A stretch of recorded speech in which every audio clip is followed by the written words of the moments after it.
Hello everyone, study take একাডেমিতে তোমাদের সবাইকে স্বাগত। আজকে যে এক্সামটা হওয়ার কথা ছিল মানে কেমিক্যাল বন্ডিং এর উপর সব মানে যেটা হয়েছে অ্যাকচুয়ালি তোমরা সবাই নিশ্চয়ই দিয়েছো। আর অ্যান্সার তোমাদের রেজাল্টও হয়তো বা এসে গেছে। তোমরা যেগুলো পারোনি সেগুলো অবশ্যই আমাদের সলিউশনে অবশ্যই দেখে নাও। আর যে চ্যাপ্টারটা হওয়ার কথা ছিল তোমরা দেখেছো, তাই না? নেক্সট যে এক্সাম গুলো আছে সেগুলো অবশ্যই দেবে। তো এই যে শিডিউলটা আমরা এর আগের দিনও আমি দেখিয়েছিলাম, তোমরা নিশ্চয়ই নোট ডাউন করে রেখেছো। যারা দেখোনি বা যারা এখন আজকে নতুন দেখলে তারা অবশ্যই নোট ডাউন করে রেখো এবং এই দিন অবশ্যই এই দিনগুলোতে অবশ্যই উপস্থিত থেকো। আর অবশ্যই এক্সাম গুলো দাও, জিলেট চলে এসছে, আর সময় নেই। এখন কিন্তু আমাদের সমানে প্র্যাকটিস করতে হবে, তাহলে কিন্তু ভালো মার্কস আনা যাবে এবং সাকসেস অবশ্যই পাবো। ঠিক আছে, সাকসেস পেতেই হবে, তাই না? তো যাই হোক, শুরু করে দেই আজকে যেগুলো সলিউশন গুলো। প্রশ্নগুলো নিশ্চয়ই দেখো, বোঝা যাচ্ছে তোমার, বুঝতে পারছো, তাই না? প্রথমেই দেখো বলেছে the pair of species that have the same bond order in the following.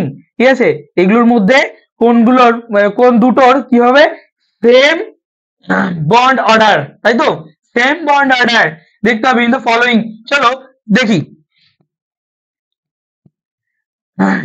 তো সবার প্রথমেই এই নাম্বারটা কি বলেছে, অক্সিজেন এবং বি2। তার আগে, এটা করার আগে তোমাদের নিশ্চয়ই খাতার মধ্যে অবশ্যই তোমরা এটা অবশ্যই নোট ডাউন করেছিলে যে কি না, যে আমি বলেছিলাম যে দেখো আমি পরে একটা পেজ নিই, বলেছিলাম এটা যে যদি atomic number, overall atomic number, ঠিক আছে, যদি 14 হয়, তার উপরে 13, 12, 11, 10 এবং নিচে যদি যাই 12, তারপরে কি হবে, সরি 15, 16, 17, 18, তাই না? তো এবার 14 যদি হয়, তার বন্ড অর্ডার কত বলেছিলাম? 14 থেকে শুরু করতে 3, উপরে যাও তো হাফ করে কমবে, আরো উপরে যাও হাফ করে কমবে, আরো উপরে যাও হাফ করে কমবে, তাই না? তো 2 আবার নিচে গেলেও হাফ করে কমবে, তাই না? দেখো, তাই তো? তাহলে পরে এবার দেখো এইটুকু জাস্ট কিছুই না, একদম সোজা। এটা মাথায় রাখলে আমাদের কাজ কমপ্লিট, তাই না? করেছো নিশ্চয়ই তোমরা। দেখো, আহ, আমাদের বলেছে অক্সিজেন এবং বিই, সরি অক্সিজেন। আচ্ছা, প্রথমে অক্সিজেনটা দেখি। অক্সিজেন কত? 16, 8। হাইড্রো হিলি লিথি বেরি বোরন কার্বন নাইট্রোজেন অক্সিজেন কত? 8, 8, 8। একটার জন্য দুটোর জন্য কত হবে? 16। তাহলে এর বন্ড অর্ডার কত হবে? বন্ড অর্ডার কত হবে? 16 জন্য বন্ড অর্ডার কত? দেখো কি বললাম, 16 জন্য বন্ড অর্ডার অবশ্যই কত না 2। তার জন্য তো অক্সিজেন অক্সিজেনের মাধ্যমে ইসে বন্ধন কটা 2, তাই না? এবার Be2, hydrogen, helium, lithium, beryllium, boron, তাই তো? মানে 5, একটার জন্য 5, তাহলে দুটোর জন্য কত হবে? 10, তাই না? দেখো 10 এর জন্য কত? 1, বন্ড অর্ডার ইজ 1। ঠিক আছে, দুটোর জন্য কেন বললাম যে একটা বি হচ্ছে গিয়ে 5, অন্য বিটা দুটো বি আছে তাই 10, বোঝা গেল? তাহলে কিন্তু এটা আমাদের হচ্ছে না অ্যান্সার, এই নাম্বারটা অ্যান্সার নয়। কেন কি? আমরা চেক করলাম তো যে একটার আসছে 2, অন্যটার আসছে 1, তো both are not same is equal, মানে বোঝা গেল এটা। Next oxygen, oxygen, oxygen and nitrogen, তাই না? অক্সিজেনের কত? অক্সিজেন একটু আগে তো বন্ড অর্ডার বের করলাম 2, তাই না? নাইট্রোজেনের কত হবে? কত হবে নাইট্রোজেনের? দেখো একটু ঝটাফট করো। নাইট্রোজেনের হবে যেটা, সেটা হচ্ছে nitrogen, hydrogen, helium, lithium, beryllium, boron, carbon, nitrogen. মানে একটার জন্য 7, দুইটার জন্য 14। 14 হলে পরে কত হবে বন্ড অর্ডার? মেলাও। 14 জন্য কত বললাম? 3। তার মানে এটাও সঠিক অ্যান্সার নয়, বিও সঠিক অ্যান্সার নয়, তাই তো? সি চেক করি, সি কি বলেছে? সিও একটা NO প্লাস, তাই না? আচ্ছা, সিও তে কত? সি কত? Hydrogen, helium, lithium, beryllium, boron, carbon 6। Oxygen কত? Hydrogen, helium, lithium, beryllium, boron, carbon, nitrogen, oxygen 8। 6 আর 8 যোগ করলে কত হয়? 14, তাই না? তাহলে বন্ড অর্ডার কত হবে? 3। একটু আগে তো দেখলাম 14 মানে 3, তাই না? ওই যে এর আগের পেজে দেখবে। এবার NO প্লাস, এন কত? Hydrogen, helium, lithium, beryllium, boron, carbon, nitrogen, nitrogen 7। বোঝা গেল কিনা? 7। অক্সিজেন কত? 8। এবার প্লাস আছে, প্লাস মানে একটা ইলেকট্রন নেই, প্লাস মানে একটা ইলেকট্রন নেই, মানে -1, তাই তো? 14, এটার ক্ষেত্রে হবে 3, bond order is 3, that mean এটার ক্ষেত্রে অবশ্যই তাহলে সি নাম্বারটা অ্যান্সার হবে, তাই না? কেন বলতো? কারণ এটার মধ্যে দেখো সি এর ক্ষেত্রে বন্ড অর্ডার 3, NO প্লাস এর ক্ষেত্রে বন্ড অর্ডার 3, তো আমাদের তো চেয়েছি তাই। বোঝা গেল কিনা? ডি নাম্বারটা দেখার প্রয়োজন নেই, তবুও দেখো আমি করে দিচ্ছি। দেখো ডি নাম্বারটা কি হবে? NO মাইনাস বলেছে, তাহলে N এর জন্য 7, O এর জন্য কত হবে? 8, আর মাইনাসের জন্য একটা এক্সট্রা, তাই তো? তাহলে কত? 8 2 16, 16 হলে পরে বন্ড অর্ডার 2, এবং CN মাইনাস CN কত? সরি, CN কত? 6, নাইট্রোজেন কত? 7, তাই না? 6 2 12 13, আর 13 হলে পরে কত হয় বন্ড অর্ডার? 13 হলে পরে চেক করি তো, সরি, 13 হলে পরে 2.5, 2.5, দ্যাটস আস নট সেম। তো কারেক্ট অ্যান্সার ফর 1 ইজ কি হবে? কত? সি নাম্বারটা হবে। আশা করি এটা বোঝা গেছে প্রত্যেকের, তাই না? প্রত্যেকের বোঝা গেছে না? ওকে, নেক্সট 2 নাম্বারটা পড়ো তো, 2 নাম্বারটা পড়ো।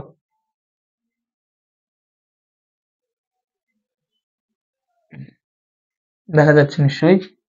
ওকে, বলছে কোভ্যালেন্ট কম্পাউন্ডস হ্যাভ, আমি যে তোমাদেরকে ইস্যুগুলো লিখিয়ে দিয়েছিলাম, মানে ক্যারেক্টার গুলো, কোভ্যালেন্ট কম্পাউন্ডে আয়নিক কম্পাউন্ডে আমরা পার্থক্য করে লিখিয়ে দিয়েছিলাম, সেখানের মধ্যেই দেখতে পারবে এইখানে আছে, বলছে covalent compounds have low melting and boiling point. স্বাভাবিক, low melting and boiling points হয় কোভ্যালেন্টের ক্ষেত্রে, আর আয়নিকের ক্ষেত্রে কি হয়? High melting and boiling points, তাই না? আয়নিকের ক্ষেত্রে হাই, ঠিক আছে? তো এটার অ্যান্সার অবশ্যই প্রথমটাই এ, তাই না? High melting and boiling points এটা কার ক্ষেত্রে হয়? আয়নিকের ক্ষেত্রে, সুতরাং কোভ্যালেন্টের ক্ষেত্রে রাইট অ্যান্সার নয়, লো মেল্টিং হবেই না, হাই বয়লিং পয়েন্ট এন্ড লো হবেই না। বোঝা গেল কিনা? বোঝা গেল কিনা? বোঝা গেছে তো? তার রাইট অ্যান্সার উইল বি এ। এটা করতে পেরেছো, আমি জানি তোমরা এটা করতে পেরেছো। ওকে ওকে, নেক্সট এগোই, চলো। 3 নাম্বারটা কি বলে, সরি মানে 3 নাম্বারটা কি বলেছে দেখো, which of the following elements is the most electronegative, right? Which of the following elements is the most electronegative, কোনটা সবথেকে বেশি ইলেকট্রোনেগেটিভ সেটা বিচার করতে বলেছে বা জিজ্ঞেস করেছে, তাই তো? এটা কি আমাদের পিরিয়ডিক টেবিল। এবার এই পিরিয়ডিক টেবিলের বলেছিলাম কি, যারা এই সাইডটায় থাকে, যারা এই দিকটায় থাকে তারা মোস্ট ইলেকট্রোনেগেটিভ, উপর দিকে যারা থাকে তারা ইলেকট্রোনেগেটিভ, তাই তো? মানে আমি যদি বাঁ দিক মানে এই পাশ থেকে এই দিকে আসতে থেকে ইলেকট্রোনেগেটিভিটি বাড়বে, আবার নিচ থেকে যদি উপর দিকে যাই তাহলে ইলেকট্রোনেগেটিভিটি বাড়ে। তো সেই কারণেই most electronegative element will be F, fluorine. Fluorine is most electronegative element. খুব গুরুত্বপূর্ণ অবশ্যই প্রশ্নটা, which one is most electronegative element? তো right answer will be F, মানে fluorine, right? And most electropositive element কোনটা? Cs, Cs, caesium. Caesium is most electropositive element. Okay okay, next, মানে এটার অ্যান্সারটা তাহলে কি হবে? অবশ্যই ডি। তাহলে 3 এর অ্যান্সার অবশ্যই ডি, ঠিক কি না? বোঝা গেছে? অসুবিধা আছে কিছু? নেই? ওকে, মোস্ট ইলেকট্রোনেগেটিভ এলিমেন্ট ওটাই। ওকে, দেখো নেক্সট কোশ্চেন কি বলেছে, 4 number, some covalent compounds dissolve in water, তাই তো? ডিউ টু, কি কারণে? আমরা বলেছিলাম কোভ্যালেন্ট মানে লাইক ডিসলভ লাইক, রুল অনুসারে বলেছিলাম কোভ্যালেন্ট কম্পাউন্ডস কিন্তু আমাদের জলের মধ্যে দ্রবীভূত হবে না। কেন? কারণ জল হচ্ছে কি পোলার, ওয়াটার ইজ পোলার, পোলার সলভেন্টে কখনোই কোভ্যালেন্ট কম্পাউন্ড ডিসলভ হয় না। আমি বলেছিলাম আয়নিক কম্পাউন্ড গুলো ডিসলভ হয়, তাই তো? সেই কারণেই আমি বলেছিলাম NaCl দ্রবীভূত হবে জলের মধ্যে, তাই না? তো এটা আমি বলেছিলাম লাইক ডিসলভ লাইক, মানে যে যেরকম সেখানে তাকে সেখানে দাও। আয়নিক কম্পাউন্ড গুলো পোল সৃষ্টি করে, তাই পোলার সলভেন্টে দ্রবীভূত। বাট কোভ্যালেন্ট কম্পাউন্ড গুলো তো পোল সৃষ্টি করে না, তাই সেখানে মানে কোভ্যালেন্ট সাথে কোভ্যালেন্ট গুলো আয়নিকে দ্রবীভূত হবে না, তারা নন পোলার যে সলভেন্ট আছে সেখানে দ্রবীভূত, যেমন কেরোসিন সেখানে দ্রবীভূত হবে, তাই না? কিন্তু মজার বিষয় হলো আমাদের সাম কোভ্যালেন্ট কম্পাউন্ড আছে যারা কিনা আবার জলের মধ্যে দ্রবীভূত, এক্সেপশনের মতন আর কিছুটা। তো দ্রবীভূত হওয়ার পেছনে কারণটা কি? তার কারণটাই হচ্ছে গিয়ে হাইড্রোজেন বন্ডিং। কি কারণ? না হাইড্রোজেন বন্ডিং। তো এখানে আমাদের অ্যান্সারটা কি হবে? এ। যেই কারণে কি হয়, জলের মধ্যে আমাদের কিছু কিছু কোভ্যালেন্ট কম্পাউন্ড আছে, তারা কি হয়, দ্রবীভূত হয়। বুঝতে পারলাম? অসুবিধা আছে? নেই? ফাইন, বোঝা গেল? তাহলে some covalent compound dissolve in water due to hydrogen bonding. ঠিক আছে? তো দেখো নেক্সট এগোই যদি এখানে বলেছে কি, দেখো এখানে বলেছে যেটা, এক সেকেন্ড, বলছে covalent bonds are just a minute, এটা আমি ঠিক করে নিই, দেখা যাচ্ছে না তো। দেখো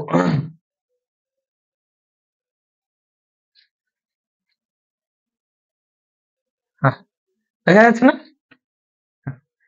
কোভ্যালেন্ট বন্ডস আর মানে কোভ্যালেন্ট বন্ধনগুলো কিরকম হবে?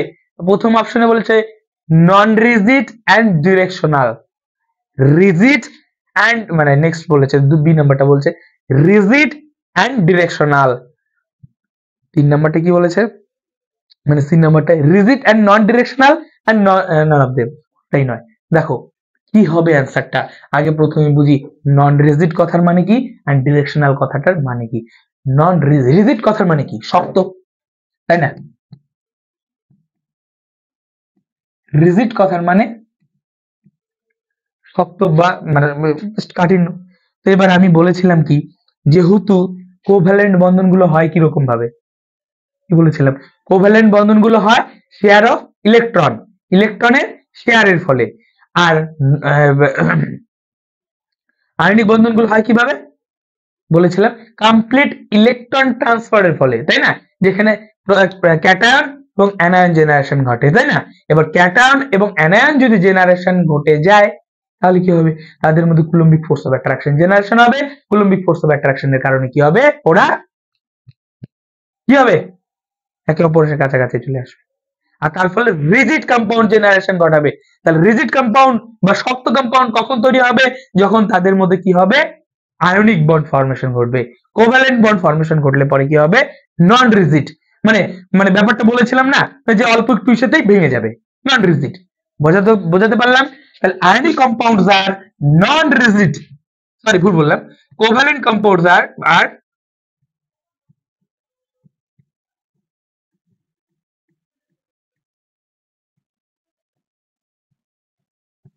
Non rigid.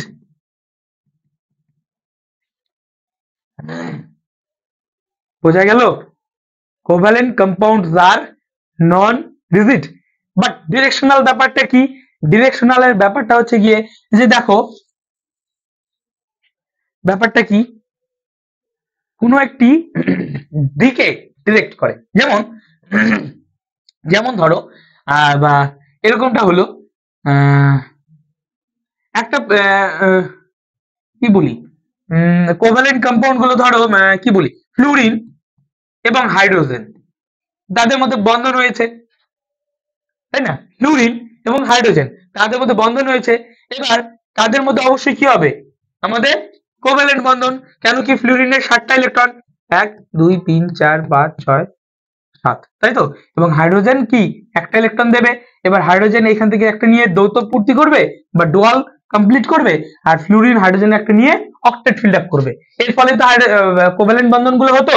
তাতে করে দেখো কি হচ্ছে, ফ্লুরিনের একটা ইলেকট্রোনেগেটিভিটি আছে, ফ্লুরিন নিজের দিকে ইলেকট্রন টানবে, এর ফলে কি হবে, একটা ডিরেকশন দেখা যাবে, কি না, হাইড্রোজেন থেকে ফ্লুরিনের দিকে, হাইড্রোজেন থেকে ফ্লুরিনের দিকে।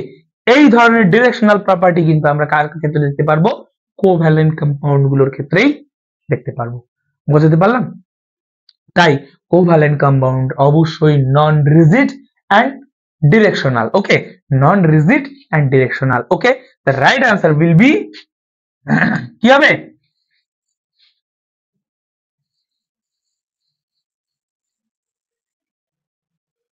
Right answer will be A.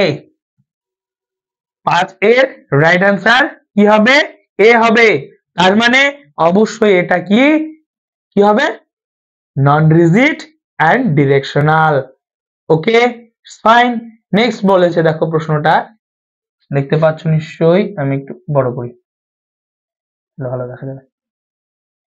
Okay, amorphous solid. Amorphous solid কি? আমি বলেছিলাম সলিডস আর টু টাইপস, তাই না? সলিডস আর টু টাইপস। কি কি? একটা ছিল অ্যামরফাস, অন্যটা ছিল আরেকটা ছিল ক্রিস্টালাইন। ঠিক আছে, একটা অ্যামরফাস, একটা ক্রিস্টালাইন। অ্যামরফাস সলিড কাদের বলে, ক্রিস্টালাইন সলিড কাদের বলে, এগুলো তোমাদের লেখা আছে, আমি জাস্ট একটুখানি করে বলি। অ্যামরফাস সলিড হচ্ছে মানে ক্রিস্টালাইন সলিড হচ্ছে তারা যাদের ক্ষেত্রে একটা নির্দিষ্ট অ্যারেঞ্জমেন্ট রয়েছে, যাদের বয়লিং পয়েন্ট, মেল্টিং পয়েন্ট একটা নির্দিষ্ট থাকবে। অ্যামরফাস সলিড যারা, তাদের ক্ষেত্রে সেটা থাকবে না। নির্দিষ্ট বয়লিং পয়েন্ট থাকবে না, মেল্টিং পয়েন্ট থাকবে না, নির্দিষ্ট অ্যারেঞ্জমেন্ট নেই। ওকে, এরা হচ্ছে গিয়ে আমাদের অ্যামরফাস সলিড। It's fine. তো এবার এখানে দেখো বলেছে amorphous solid long range order না, লং রেঞ্জ অর্ডার কার হবে? ক্রিস্টালাইন সলিডের ক্ষেত্রে হবে, তাই না? সেকেন্ড বলেছে শর্ট রেঞ্জ অর্ডার। হ্যাঁ, তাই তো, একদম মানে শর্ট মানে খুবই কম আর কি একটা অর্ডার, বা থাকেই না বললেই চলে। থার্ডলি কি বলেছে? One dimensional array of atom. One dimensional মানে সেরকমই দেখাই যায় না কোন রকম ডাইমেনশন একটা নির্দিষ্ট, যে এইখানে হবে মানে এক সিরিয়ালি হচ্ছে পর পর পর পর পর অ্যাটম গুলো, মানে এরকম হচ্ছে অ্যাটম গুলো পর পর এই এই এমন করে করে করে হচ্ছে, হবে না। এটা কার ক্ষেত্রে হবে? ক্রিস্টালাইনের ক্ষেত্রে। ঠিক আছে, এটা জাস্ট এরকম হবে অ্যাটম গুলো, মানে ছিন্ন বিচ্ছিন্ন আর কি। তাই বলেছিলাম না, মনে আছে? Amorphous solid. So one dimensional idea of atom, not answer. Have very low melting point. Melting point নেই তো বললাম, মানে নির্দিষ্ট মেল্টিং পয়েন্ট নেই, তো আমি ভেরি লো কি করে বলতে পারি, তাই না? ভেরি হাইও হতে পারে, ভেরি লো হতে পারে, তাই না? তো এক্স্যাক্টলি আমি বলতে পারি না যে এটার মধ্যে very low melting point. Okay, তো right answer will be B.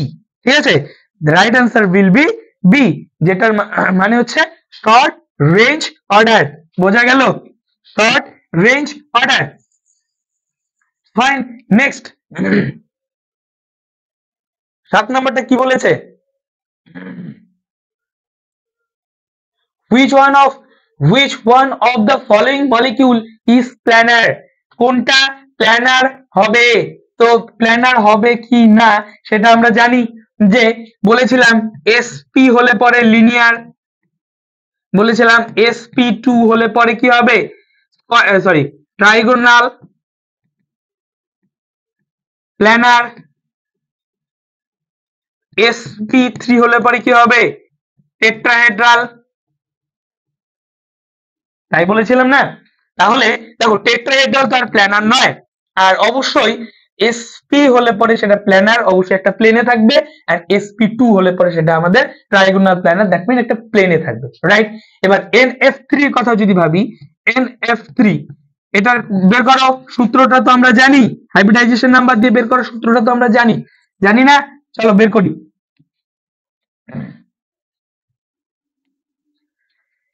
NF3 কত হবে? H equal to half of, এখানে সেন্ট্রাল অ্যাটম কোথায়? নাইট্রোজেন। এর কটা কটা আছে?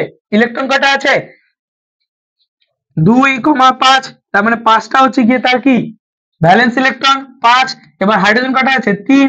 না অ্যানায়ন না ক্যাটায়ন, তাহলে 0 হবে। তাহলে এটা কত হবে? 8। তার মানে hybridization number is 4। Hybridization number is 4, that mean sp3। এগুলো জানো তোমরা, সেই কারণে আমি স্পিডে করাচ্ছি। ওকে, নেক্সট আছে কি? তাহলে sp3, তাহলে অবশ্যই এটা আমাদের অ্যানসারে পড়বে না, বিকজ এটা টেট্রাহেড্রাল হয়ে যাবে, রাইট না? আচ্ছা, নেক্সট আছে NCl3। এটার মধ্যে NCl3, তাহলে n কি সেন্ট্রাল অ্যাটম, তার মানে 2,5, তাহলে H equal to half of 5 plus 3, ক্যাটায়নও নেই অ্যানায়নও নেই, দ্যাট মিন ওরা কি হবে 0, আর এটার answer will be 4, that mean sp3, তাই না, sp3।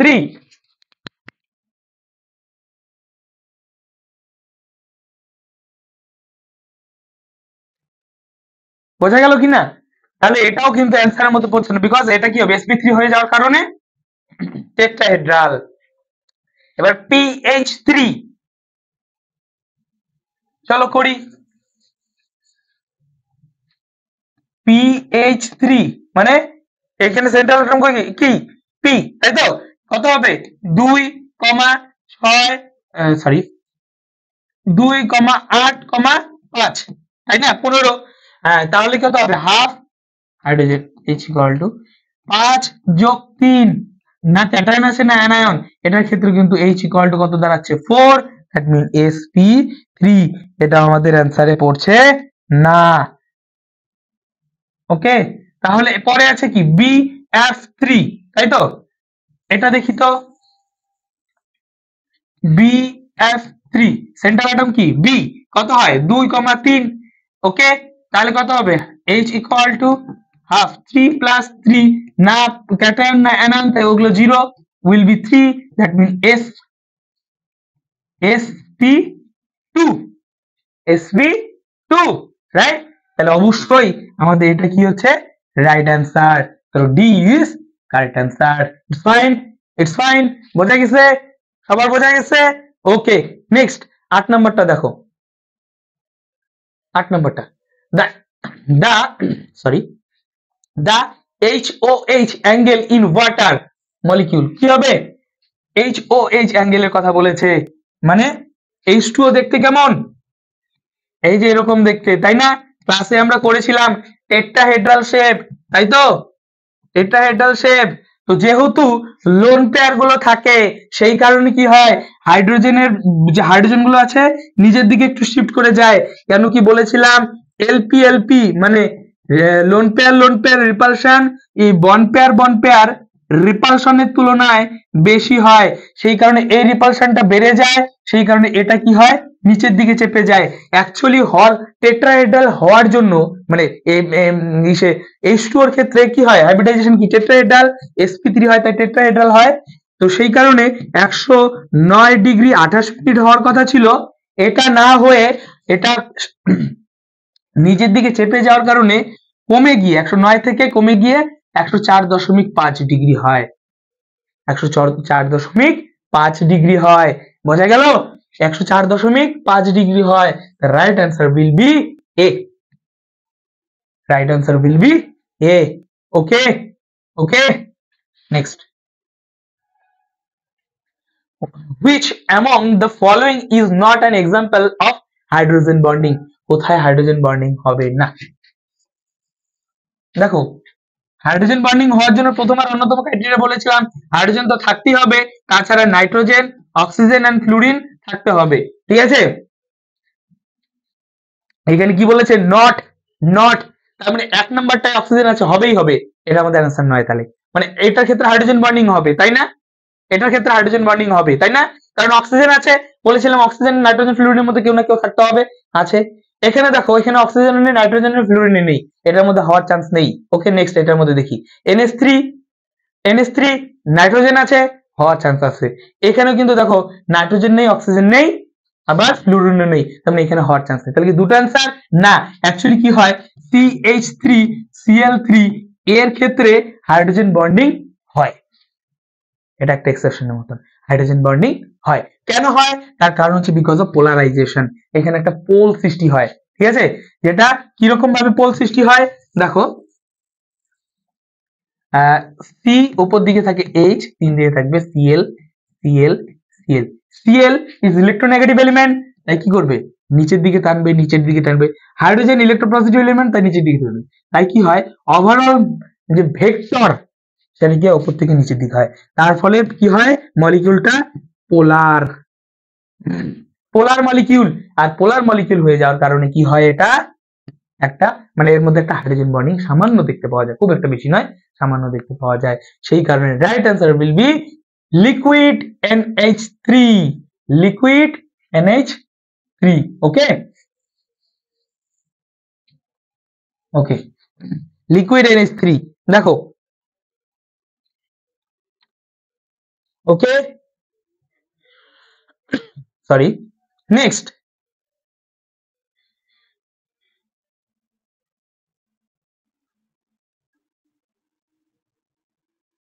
ওকে বলছে মানে 10 নাম্বারটা কি বলছে, a bond having partial positive and negative charges, এটা আমি একটু আগে বললাম তাই না? কার কার ক্ষেত্রে partial positive and negative charge হবে? পার্শিয়াল পজিটিভ চার্জ নেগেটিভ চার্জের কথা বলেছে, ফুললি পজিটিভ এন্ড নেগেটিভ চার্জের কথা বলেনি কিন্তু। ওকে ওকে, তো দেখো ফুললি পজিটিভ নেগেটিভ চার্জ কার ক্ষেত্রে হয়? Ionic. Partially positive negative charge কার ক্ষেত্রে হবে? কোভ্যালেন্ট কম্পাউন্ড কিন্তু পোলার, কোভ্যালেন্ট কম্পাউন্ড কিন্তু পোলারদের ক্ষেত্রে কি হবে? Partial positive negative charge. ঠিক আছে, যেমনটা কি রকম, এই যে HCl তাই না, HCl এর ক্ষেত্রে কি দেখতে পারবো? Partial positive and negative charge. কিরকম ভাবে? H কি করবে? ফেলে দেবে, আর Cl কি করবে? নেওয়ার চান্সে থাকবে, কারণ কি Cl ইজ ইলেকট্রোনেগেটিভ এলিমেন্ট, তাই এর মধ্যে কি হবে? ইলেকট্রোনেগেটিভ, এর মধ্যে কি হবে? Delta positive. ওকে ওকে, তাছাড়া আমি অন্য আরো যদি দেখি HF এর ক্ষেত্রেও তাই, ফ্লুরিন টানবে, সেই কারণে ডেল্টা নেগেটিভ, এটা হবে ডেল্টা পজিটিভ। বোঝা গেল কিনা? আবার NaCl এর কথা যদি আমি বলি, এর মধ্যে কি দেখতে পাবো? আয়নিক, কিন্তু এখানে Na+Cl-, এই ডেল্টা কথাটা বা পার্শিয়াল কথাটা আমি কিন্তু ব্যবহার করতে পারবো না। বোঝা গেল? তো এই জায়গাটা কিন্তু আমাদের খেয়াল করতে হবে যে পার্শিয়াল পজিটিভ বা নেগেটিভ চার্জ কথাটা আমরা কার ক্ষেত্রে ইউজ করব? পোলার কোভ্যালেন্ট কম্পাউন্ডের ক্ষেত্রে। নন পোলার কোভ্যালেন্ট কম্পাউন্ডের ক্ষেত্রে কোনো partial positive charge negative charge হবে না। ওকে, কোনো পার্শিয়ালি হবে না, কোনো চার্জই হবে না নন পোলারের ক্ষেত্রে। কিন্তু আয়নিক যারা রয়েছে তাদের ক্ষেত্রে কি হবে? ফুললি চার্জড, পার্শিয়াল নয়, ফুললি চার্জড। ওকে, আর কোভ্যালেন্ট যারা রয়েছে, কোভ্যালেন্ট তাদের ক্ষেত্রে মানে কোভ্যালেন্ট যারা রয়েছে তাদের কি শেয়ার আপের মাধ্যমে হয়, তাই না? যেমন H2 সেখানে কিন্তু নন পোলার, ওটা কোনো পোলার নেই। Cl2 কোনো পোলার নেই, তাই না? বোঝা গেল? তো এটার ক্ষেত্রে অ্যান্সার অবশ্যই কি হবে? অ্যান্সারটা কোনটা হবে? অবশ্যই অ্যান্সারটা হবে মানে কোভ্যালেন্ট হবে না, পোলার কোভ্যালেন্ট, তাই তো? দ্যাট মিন বি নাম্বারটা হবে আমাদের কারেক্ট অ্যান্সার। ওকে, বি নাম্বারটা হবে আমাদের কারেক্ট অ্যান্সার। বোঝা গেছে তো? বোঝা গেছে তো? বোঝা গেছে তো? ওকে, তাহলে বোঝা যদি গিয়ে থাকে, এই হচ্ছে গিয়ে আমাদের প্রবলেম, আর এই হচ্ছে আমাদের সমাধান। আশা করি তোমরা ম্যাক্সিমাম পেয়ে গেছো। যারা পাওনি, মানে মোটামুটি 5টা তো হামেশাই পেয়ে যেতে লাগে, যারা পাওনি তারা কিন্তু পড়ো, সময় আছে, এখনো পড়ো। আমাদের কিন্তু ফুল মক টেস্ট আরো আসছে। তোমরা ইসেতে যাও, আমাদের যে অ্যাপসটা আছে সেখানে যাও, হ্যাঁ, স্টাডি টেক একাডেমি যে অ্যাপসটা আছে সেখানে যাও, আমাদের প্লে স্টোরে অবশ্যই পাবে, মানে মোবাইলের যে প্লে স্টোর আছে সেখানে পাবে স্টাডি টেক একাডেমি। সেখানে যাওয়ার পর সেখান থেকে তোমরা আমাদের এই জিলেট এর যে রানিং কোর্সটা চলছে সেটাকে তোমরা ডাউনলোড করো, মানে পারচেস করো, এবং পারচেস করার পর সেখানে কিন্তু আমাদের ফুল মক টেস্ট আসবে, সেখান থেকে কিন্তু দিতে পারবে। আর দিলে পরে তোমরা তোমাদের অবস্থান বুঝতে পারবে এবং ফুললি ঝাঁপিয়ে পড়তে পারবে এক্সাম, মানে যে আমাদের জিলেট এক্সামটা আসে 2014, তাই তো? তো সেরকম ভাবে তোমরা প্রিপেয়ার হও। নেক্সট আমাদের আরো এক্সাম আছে, কেমিক্যাল বন্ড, মানে আমাদের এটা তো কেমিক্যাল বন্ডিং হলো, নেক্সট আমাদের আরো এক্সাম আছে, সেগুলোর জন্য প্রিপেয়ার হও। ফিজিক্স হচ্ছে, পি হচ্ছে, কেমিস্ট্রি তো হচ্ছেই, ম্যাথমেটিক্স হচ্ছে, সমস্ত পরীক্ষাগুলো হচ্ছে, খুব ভালো করে এক্সাম দাও। অবশ্যই নেক্সট এক্সামে এর থেকে ভালো রেজাল্ট করতে হবে। বোঝা গেল? বোঝা গেল? ওকে। কোনো প্রবলেম থাকলে অবশ্যই তোমরা ডেসক্রিপশনে অবশ্যই জানাবে। আমাদের এই যে ভিডিও সলিউশন গুলো কোথায় দেওয়া হচ্ছে? ফেসবুকে দেওয়া হচ্ছে আমাদের ইউটিউবে, তাই না? তো সেখানে অবশ্যই জানাবে। ওকে, যাই হোক, ঠিক আছে, থ্যাংক ইউ।